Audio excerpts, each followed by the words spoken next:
Channel 3ကို mobile phone ပေါ်မှာဘယ်လိုသုံးလဲဆိုတာကျွန်တော်တို့တစ်ချက်ကြည့်ကြည့်အောင်အဲ့တော့ကျွန်တော်ဒီမှာ Channel 3 mobile ဆိုပြီးတော့ရှိတယ်ဒီကောင်လေးတစ်ချက်ဝင်မယ်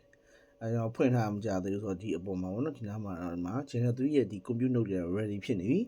Docker ကတော့နောက်ကွယ်နေ loading လုပ်နေ Docker ကနည်းနည်းကြာတယ်ဗျအဲ့တော့ကျွန်တော်ဒီ process ကိုနောက်ပို့ထားပါတော့ကျွန်တော်ဒီ lab လုပ်ဖို့အတွက် IOU ဒီ router switch တွေဒီ dynamic တွေ U bridge တွေစသဖြင့်အဲ့ကောင်တွေဒီ compute တွေအားလုံးတော့သုံးလို့ရပြီဒါ first time run မယ်ဆိုလို့ရှိရင်เนาะကျွန်တော်တို့ကဒီမှာဒီ IOU ထည့်ခြင်းသလားရွေးပေးလို့ရတယ် iOS ထည့်ခြင်းသလားရွေးပေးလို့ရတယ်ကျွန်တော် image file တွေပေါ့เนาะကျွန်တော်မှာဒီမှာ appliance တွေရှိရယ်ဒီမှာ IOU တွေ iOS တွေကျွန်တော်ထည့်ထားတယ်ဒါပေမဲ့ဟိုးအောက်ဆုံးသွားကြည့်လိုက်မရှိတယ်ဆိုလို့ရှိရင်ဒီ IOU ဒီ license ပေါ့နော်ဒီ QMenu sorry IOU RC ဆိုကျွန်တော်ဒီ IOU ကိုကျွန်တော်ဒီ device တွေမှာသုံးနိုင်မှုဆိုပါဆိုလေဒီ license key file တွေလို့အဲ့ဒါလည်းကျွန်တော်တစ်ခါတည်း share ပေးထားရပါတော့တော့သုံးလို့ရအောင်လို့အဲ့ဒီမှာ import လုပ်လိုက်ဒီမှာ save သုံးလို့ရသွားတယ် okay ဟုတ်ပြီအဲ့ topology ကိုတစ်ချက်သွားမယ်ခုတော့ဒီမှာဘာမှရှိမနေသေးဘူးပေါ့နော်အဲ့ကျွန်တော် node ကိုတစ်ချက်နှိပ်လိုက်မယ်ညီမ node ဆိုတာလေးရှိရယ်ဒါ device တွေလာထည့်မယ်ပေါ့နော်အဲ့မှာဆိုလို့ရှိရင်ကျွန်တော်တို့ကျွန်တော်မှာဆိုဒီကောင် router ရှိမယ်ပြီးရင်ဒီမှာ IOU switch ရှိမယ် iOS router ရှိမယ်ပေါ့နော်အဲ့ဒါလေးကျွန်တော်အရင်ဆက်မယ်ပြီးရင် VPC ကျွန်တော်တို့ထည့်လို့ရမယ်ဗျာပထမဆုံးလုပ်တဲ့လူဆိုဒါတွေအကုန်လုံးလုပ်ရမယ်ပြီးနောက်တစ်ခါလုပ်ရမယ် Docker တက်လာပြီဆိုရင်ဒီ network automation node တွေဒီ Ubuntu server Docker image တွေအဲ့ကောင်ကျွန်တော်ဆန်းလို့ရတယ်အဲ့မှာ router ထည့်ဒါလေးယူလိုက်မယ်နော်ယူလိုက်မယ်အဲ့မှာ need an image အောက်မှာလာပြီး choose တော့မှာအဲ့ဒါတော့ဒီ UI တော့ကျွန်တော်နည်းပြင်အောင်နော်တကယ်ကတော့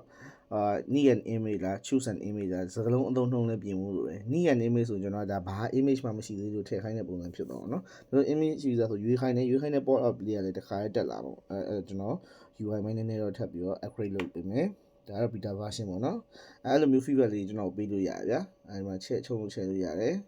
shape တွေပါထားခြင်းလားထားလို့ရတယ် eclipse တွေ rectangle စသဖြင့်ပေါ့နော်ကြိုက်တာထည့်လို့ရတယ်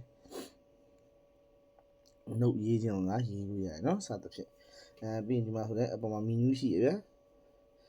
ဒီမှာ what IOU နဲ့သုံးခြင်းလားပြီး system ပေါ့နော်ဒီကောင်ကိုကျွန်တော်တို့ကဘယ်လိုထားခြင်းလဲဒီ Docker VM ကိုဘယ်နှကိုပေးခြင်းလဲကြိုက်တော့ကိုရည်အတွက်ဒီကျွန်တော်ပေးလို့ရတယ်ဗျာစသဖြင့်ပေါ့နော်အဲ့ဒါလေးလည်းရှိတယ်ဟုတ်ပြီဒီမှာဒီကောင်ကိုစမယ်ဆိုကျွန်တော်က start နှိပ်လိုက်အောင်မယ်ဒါဆိုဘာဖြစ်သွားလဲဒီ IOU ကြီးက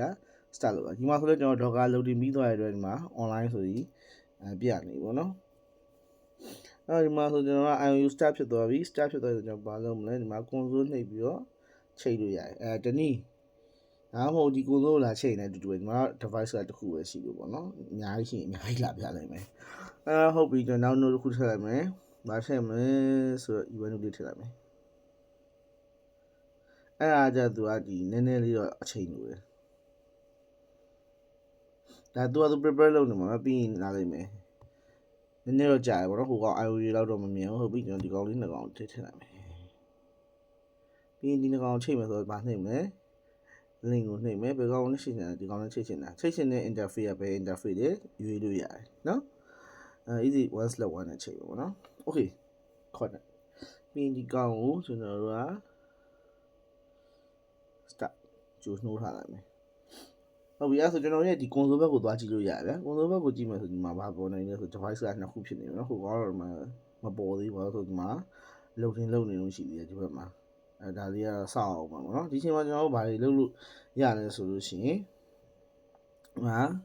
yes no question မေးရ okay no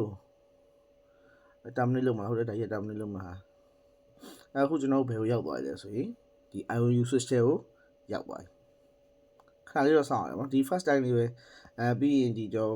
CLI command prompt ရောက်နေဆိုရင်ကောင်းကြိုက်တယ်လို့ရတယ်ဒီမှာဒါလေးနှိပ်ကြည့်လိုက်အနာခေါ်ရနေပြီ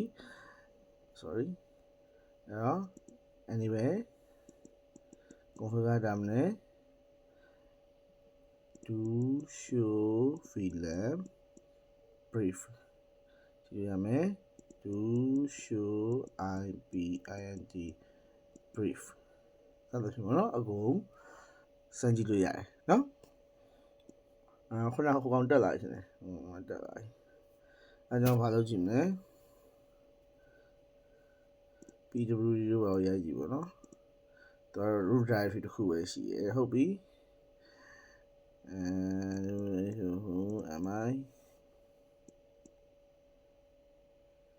mi uname ဒါတော့ဒီ keyboard ကြောင့်မလို့ပါကျွန်တော်တခြား keyboard ယူလို့ရသေးတယ်ဒီမှာ key မစုံ okay အဲ့တော့ကျွန်တော် Linux လည်းသုံးလို့ရတယ်နောက်တစ်ပါရှိသေးတယ်ဆိုကျွန်တော်ဒီမှာအချိန်ကမလောက်တော့ဘူးเนาะကျွန်တော်9မိနစ်အောက်ပဲထားကျွန်တော်ဘာရှိသေးလဲဆိုလို့ရှိရင်ဒီမှာ WhatsApp တွေပါဒီ capture ပန်းရှိမှဆိုဖန်ကြည့်လို့ရတယ်ဘာလို့မလဲဆိုဒီမှာဖတ်ရင်တော့ဘာမှထွေထူးတော့တက်လာအောင်မဟုတ်ဘူးเนาะအဲဒီမှာတော့ဒါ auto generate လုပ်တဲ့ package တွေစမြင်နေရတယ်ဗျာအဲဒီမှာဆိုကျွန်တော်တို့က pin test တွေပါဆန်းနေတယ်ဆိုဒီကောင်တွေကို IP တွေပေးလိုက်အဲဒီမှာ IP ရှိမယ် sorry ဒီမှာလည်း IP ရှိမှာเนาะဒီကောင်မှာလည်း IP ရှိမယ်ပြီး pin test ဆန်းကြည့်အဲဆိုရင် ICMP package တွေ ARP package တွေကျွန်တော်တို့မြင်ရလိမ့်မယ်အဲဒီမှာဆိုတော့သူတို့ရဲ့ structure လေးတွေကျွန်တော်အရင်လှလှပပလေးဖြစ်အောင်เนาะဒီမှာဖွဲ့စည်းပေးထားတယ်တော့ကြည့်လို့ရတယ်ရမနော်ဒါ WhatsApp ပိုင်းမှာ okay ပါအဲ့ဆိုလို့ရှိရင်တော့စမ်းကြည့်ရင်တော့ကျွန်တော် feedback လေးလိုချင်ပါတယ်ဒါကျွန်တော်နားဖုန်းနေနေတော့ကျွန်တော်အဆင်ပြေပြေစမ်းပြီးပြီအဲ့တော့ကျွန်တော် report လေးတွေတစ်ချက်အဆင်ပြေလို့ရှိရင်ပို့ပေးပါဖုန်းမျိုးစား Android version စသဖြင့်ပေါ့နော်RAM CPU information လေးတွေစသဖြင့်ပေါ့နော်အဲ့ဒါလေးလိုချင်ပါတယ်ပြီးတော့ကျွန်တော် app နဲ့ပတ်သက်ပြီးတော့ထပ်တိုးပေါ့နော်ထည့်စီနေတဲ့ feature လေးတွေပါလေးရှိရင်လည်းပြပြပေးပါကျွန်တော်အဆင်ပြေရင်နောက်ဆုံးတော့ဒီလောက်ကိုကျွန်တော် final release မလုပ်ခင်မှာအဆင်ပြေတဲ့ဟာလေးကျွန်တော်ထပ်တိုးလုပ်ထားလေးရရှိပါတယ် okay ပါအဲ့ဆိုကျေးဇူးပါအားလုံး